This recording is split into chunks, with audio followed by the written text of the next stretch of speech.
Hello, welcome to another week of Nerdy News Weekly. I'm Jesse. Brian, Lex. Alright, so we did our pre-E3 talks. We experienced E3. E3 happened, it's in the past now. So now we're going to go over our top 5 best and worst moments from E3. So it's kind of a 5 by 5 by 5 by 5. Right? Yes. I'll come up with a cooler name, or not. Number 5. Oh, my list is totally backwards. Okay, so I guess technically my number 5 best moment of E3 is the Order 1886. Ah, yes. So when I first saw that trailer, or from like last year, I was not impressed. I thought, oh, steampunk zombie, fine, whatever, just put everything everyone likes together. But the new trailer, it wasn't a zombie. It was like this It crazy... It was like a werewolf, intelligent werewolf character. That morphed from a zombie, or like dead-ish looking guy. Yeah. So that got me intrigued. I'm really impressed with what Up at Dawn is doing with this. I really want to see where it goes. Visually, it looks dynamic as all get out. Going into Sony's press conference, I wasn't looking for 1886. I wasn't, focusing in on it. So what got me immediately watching the trailer was the seamlessness of the transition from cutscene to gameplay. We've gotten to the point where we can do without cutscenes. And Bioshock Infinite did a good job of that. Yeah, Half-Life series has been doing that forever, and I think it's time. And I think that's actually a really huge staple of what can be defined as next gen. My number 5 best moment of E3, a little thing I like to call "good guy Sony." Throughout the Sony conference, they every now and then would drop a little thing about their game saying, "Oh, and you can do this cool thing." Like the main things I'm referring to is the new Infamous DLC being playable even if you don't have the game. Yeah, that was awesome. The all previous Little Big Planet maps being playable on the new one with the increased graphics. And the Far Cry 4 multiplayer being playable even if you don't have a copy of the game. That's awesome. Now, since that initial announcement, they have gone more detail on how that's going to work, and it seems less good guy work. It's basically when you get the game, you get 10 free demos you can send to 10 friends. Very limited time demos. I didn't know about that. Yeah. Oh, okay. That's the crappy part. But it's a step in the Nintendo DS direction. Step in the right direction. I like that. Number 4. No Man's Sky. Yeah, that looked interesting. I've seen stuff about it before, but I saw the trailer at the conference. I wouldn't consider myself an indie guy. I'm not super into, I would consider you more of an indie guy. You know, you like to go track down the bizarre kind of. Yeah, I like really interesting stuff, and I like looking at the Kickstarter things and giving my money to them. So, and I'm more. I definitely fall under the category of a jock gamer. I tend to go where most of the crowds are, and I love my AAA titles and whatnot. But No Man's Sky, I had a sense of admiration for the director who was on the stage. If you go back and you watch the press conference, it was just a real sort of emotional sense that he was giving. It was really palpable. It was right there. But I mean, and then going straight into gameplay with No Man's Sky, and I don't know exactly how it's gonna work. The wizardry, kind of like how in Minecraft, where the world gets built as you go throughout it. But it's a universe. It's a universe, and transition an from planet to planet. Yeah. And you can I think you even said you can experience other people's planets. Mm-hmm. Like they'll just grab other people's planets randomly and put them in your game. The layout of the planets will be randomized as you come across them. So there's like 4 guys working on the game. And that's 4 guys. That blows my mind. Their offices were flooded and they lost everything. Yeah, not everything, but like a lot. And then they still had this to show at E3. It looks amazing. If you take Masters of the Universe, Star Fox, Star Wars, X-Wings, and just cool stuff and put it there, I think No Man's Sky is the result of that. Like the colors, 80s, Galaga, arcade. Yeah, he said his inspiration was the old sci-fi book covers. Yeah, stuff like that. And that's awesome. So yeah, man, No Man's Sky. My number 4 is Super Ultra Dead Rising 3 Arcade Remix Hyper Edition EX Plus Alpha. So, I'm a big fan of old Capcom. By old, I mean everything pretty much around the time of Marvel vs. Capcom 3 and back. Marvel vs. Capcom 3 is Ultimate Marvel vs. Capcom 3 is kind of what started me not liking Capcom, the new Capcom, and it's kind of continued from there. But I love Dead Rising. I dressed up as Frank West not that long I remember that. So Dead Rising 3 didn't wow me at all. You didn't play Dead Rising. I didn't. It's an Xbox One exclusive, which means I can't play it. But also the characters didn't really excite me that much. Frank West is awesome. Chuck was okay. You know, it wasn't great. I definitely like Frank West more. And the mechanic, I forget his name. I'm playing Dead Rising 3. How ironic is that I'm playing Dead Rising 3? Yeah. But the game itself, I mean, I heard good things afterwards saying, oh, it's not that bad of a game. You know, I was like, okay, whatever. But then they showed this trailer, and it's everything I liked from the first Dead Rising games. Just all that zaniness. The zany Capcom stuff. Yeah. And it looks like they just shoved it full of crack and let it loose. Yeah, no, literally. Like, right after they showed the trailer, it was available. And that's what they need to do more of at E3. Yeah. More of that. Do more of that. Yeah, just that, like, there's so many there's so many costumes, and they all give you, like, different abilities. 4-player online co-op. It just looks so good. The trailer was so awesome. The name is the best. Yeah. I just gotta put good job, Capcom. Number 3. Rise of the Tomb Raider. It was just a trailer. I am of the thought that E3 is still a show. E3 is still an event. Although it's a trade event, although it is supposed to be for industry officials and press, it's still a show. And, you know, the Rise of Tomb Raider followed that equation very well. Just like, you know, this trailer opening up. What is this? What are we watching? What's going on? And then, you know, putting the pieces together and like, oh, Tomb Raider. Loved the new rebooted Tomb Raider. Tomb Raider was released on 360, PS3, and then recently re-released on PS4 and Xbox One. Yeah, I bit. And that's the only time I'm doing it. But I loved it. I loved it. I loved it. It was just a trailer, no gameplay or anything like that. And of course, like 2015, which we can assume is probably 2016 or close to 2016. Mm-hmm. I have more on the politics of that later. But for the sake of time, Rise of Tomb Raider definitely got me. It looked interesting. Backflips. Name is weird. It is. That's another thing. That's the only thing I can say about it. Two things can happen. One, you can kind of let this transformation happen, and she, you know, Tomb Raider. Basically, they're putting themselves in the position where the next one has to be Tomb Raider, Lara Croft Tomb Raider, or it's just like, okay, that's what you're doing. You're doing a series of games that are just kind of constantly set in her beginning, or, you know, you don't want to let it go. You don't want to let her character progress to actually becoming the treasure hunter badass Tomb Raider that she's supposed to become eventually.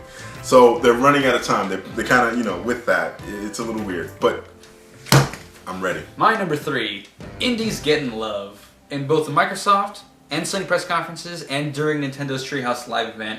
Tons of indie developed games are getting a lot of face time. I thought you said indie is getting love. I was like, that's a game. No, not Indiana. No, indies. Yes, indies. Oh, absolutely. Absolutely. I mean, Nintendo, I think they spent like 40 minutes on Shovel Knight. They showed off, you know, No Man's Sky, big time. Big time. And then they had like all the montages showing like, hey, look at all these indie stuff we got going. Have you seen Cuphead? Cuphead? I actually have. Cuphead. It's an insane side-scroller platformer that looks like a 1930s cartoon. Oh my god, that one looked amazing. That's right? What it was called, Cuphead? Okay. Cuphead looks amazing. I mean, the fact that Disney has never done that before. Can you imagine like a Mickey and Oswald type game like that? Just animated like that? I'm just over the moon that indies are getting love.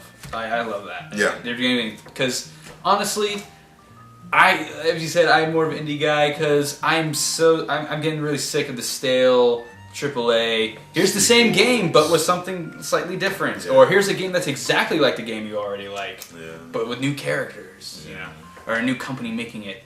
So indies for me represent a good push against that to help inspire more innovation and creativity throughout the rest of the industry. And I'm really hoping that like them getting a shot at the E3 stage will really help push that forward. The rake muckers kicking the man in the pants. That's right. Number 2. Again, I'm complete opposite. Assassin's Creed Unity. Right. Okay. I was really excited for it. I'm a huge AC fan. Assassin's Creed Unity was actually introduced at the end of Assassin's Creed 4, which showcased the trailer. And initially from the trailer, I was always worried about the word Unity. I was like, what? So I saw the trailer. We saw the Assassin's Creed trailer, and then we actually got a chance to see a trailer with gameplay. The trailer was awesome. That version of Everybody Wants to Rule the World was sick. A great historic background, French Revolution. I mean, this is right for any Assassin's Creed mythos to take place. Gameplay, co-op. Ubisoft focused a lot on co-op. I'm not sure how I feel about that. They caught major backlash for the whole female representation. Yeah, I was gonna say female assassin. That was on my list of things I'm not excited about for the Assassin's Creed huge controversy that kind of blew up during the show during the week. I don't like that. There's no that there was planned to be women, but they cut it like last minute or something. No women, and I'm not that thrilled about the French Revolution background. I mean, I know it's a really exciting time. It's just also a really white time, and I don't like that Assassin's Creed's moving into like they started out with minority characters in these really non-European countries, and they're more and more moving into white territories. I agree. I'll give you that. It's just it's not such a radical push in terms of a new era, a new defining assassin. How awesome would it have been to see like a Egyptian era assassin? Yeah. With like that'd be cool. Grounded in Egyptian style military training and all that awesome stuff and a new mode of traversal and all that. But anyway, I'm still excited for Unity. Ubisoft was very firm in saying that it's not a multiplayer experience. You can still do your thing and command remotely other assassins and whatnot. So I'm curious. I'll definitely be checking it out. I'm a fan, so I'll be there. My number 2, generally Bayonetta. More specifically, the fact that Bayonetta 1 is going to come packaged with Bayonetta 2. I was really surprised by that, actually. It's going to be free. I would have, if they had announced that they're re-releasing it separately, I would have paid full price for it again, and I have the game and beat it several times. Not only is Bayonetta 2 obviously coming, but the fact that they totally Nintendo'd out Bayonetta. Oh my god, they showed off. And put it on the disc. In the Treehouse Live thing, they showed off the costumes and everything they can do. The Peach costume turns all the halos into coins, and all your demon moves are Bowser. The Link outfit gives you all the sword moves, and also it turns all the halos into rubies. And every time you unlock something or find something, it makes the sound. That's pretty sweet. And the Samus outfit actually uses the arm thing and sound effects and everything. And you can move. Their visor moves up and down that you can control at any time, including cutscenes. That's pretty sweet. That's pretty sweet. No, I think that was an amazing move. That was an amazing move. The trailer was amazing. I was gonna replay it again in preparation for the game. Now I gotta decide if I'm gonna play 2 right away or if I'm gonna play through the first one on the Wii U again before. And they're adding all Wii U touchscreen functionality to the old version as well. That's pretty sweet. Like, oh gosh. I mean, that's a sweet package. That was pretty cool. I was not prepared for that. Number 1, best moment. No, number 5. Number 1. Your thing's reversed, remember? Yeah, the list is backwards. Number 1, best moment from E3. So, it's weird. So my best moment was actually the Order 1886. So. Have you been saying it in reverse this whole time? Yes, that's what I've been saying this whole time. Zelda. Are you kidding me? We're going 5-1. 1 is always the best. Why did you? Because I wrote the list backwards. It's backwards. So Zelda's not your number 1? Zelda, actually, 1886 is my number 1, but Zelda was awesome too.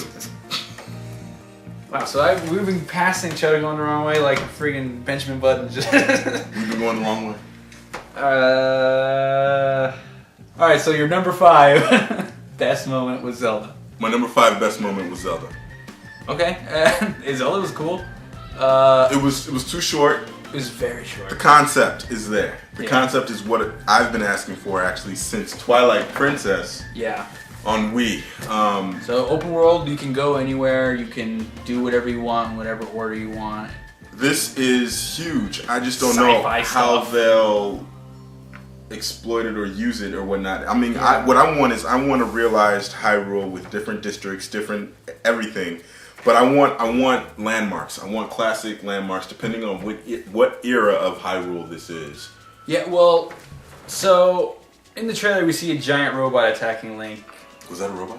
It was totally a robot. I watched that trailer like a billion times. I thought that was a robot. It was a robot. Shooting lasers with Dr. Octopus arms. Did you see that arrow? Did you see that? The arrow also has technology and has markings the same as the robot. I think you might be trying to find technology to fight technology in this game. If there is there's always been a little bit of sci-fi element throughout the Zelda series. Oh, yeah, and it's only been growing. And there was a lot in Skyward Sword. Oh, Skyward Sword was sci-fi. I don't care what anybody says. It was a very sci-fi thing. So, taking that, this game could either take place in either extreme of the timeline. I don't see how it could take place anywhere else. If it's either way in the past, where there were still remnants of the old technological advanced society, or it's way in the future where they developed their own technology. Right. Or there was some kind of great rise technology and fall again. Right. All I want, the main thing I want from this game, being an open world Hyrule, what I want to remain intact is wherever the Master Sword is, Temple of Time, Skyloft, Collapsed, Desolated, whatever, wherever it is, I need it to be functioning in that world, meaning you can go to that location and see it and have it look all mystical and like what's going on. That's all I want from this game.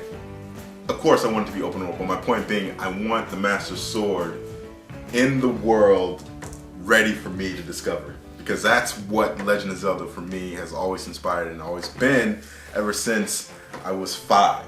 Like, the whole like never-ending story, the map, go find the world out there. That's what I want. So that was alright, so the whole time he's been going reverse.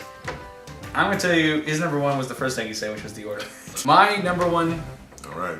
best thing from E3, Smash Brothers. Just all of it together.